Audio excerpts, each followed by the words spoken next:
ম্যাথিউসের প্রিয় বন্ধুদের একজন মুশফিকুর রহিম অনূর্ধ্ব 19 দল থেকে দুজনের সখ্যতা বললেন তার স্ত্রী হিশানি সিলভা। স্বামীকে অলস তকমা দিয়ে বললেন সময় মতো কোনো কাজে থাকেন না এই লঙ্কান অলরাউন্ডার। তবে ক্যারিয়ার জুড়ে ম্যাথিউসের অর্জন আর পরিশ্রমের জন্য গর্বিত হিশানি। বিদায়বেলা আবেগী ম্যাথিউস জানালেন সবকিছুর জন্য ধন্যবাদ। ছবির আবদার যেমন পূরণ করলেন, দিলেন অটোগ্রাফও। লাল বলের ক্রিকেটে এটাই যে শেষবার, তাই তো সবার কাছে গল টেস্ট শেষে বিশেষ ফ্রেমে অ্যাঞ্জেলো ম্যাথিউস।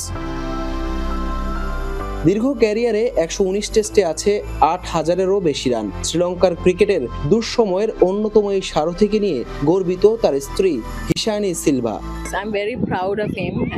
সে যা অর্জন করেছে সত্যি অসাধারণ। আমি তার কঠোর পরিশ্রম, তপস্যা দেখেছি। তার প্রতি আমি অনেক গর্বিত। সে দারুণ একজন মানুষ। এরপরে অবশ্য হাসি মুখে ম্যাথিউসকে অলস বললেন হিশানি। জানালেন কোনো কাজই সঠিক সময়ে করতে পারেন না এই অলরাউন্ডার। টাইম আউট প্রসঙ্গেও একগাল হাসলেন ম্যাথিউসের স্ত্রী। ওকে নিয়ে একটা ব্যাপার খুব কম মানুষ জানে, সে খুবই অলস। কাউকে সময় দিয়ে সেটা সে রাখে না। তাকে সময় মতো আনাটা খুব কঠিন। তবে সে পরিবারকে ভালোবাসে এবং খেলার বাইরে সবটা পরিবারের জন্য।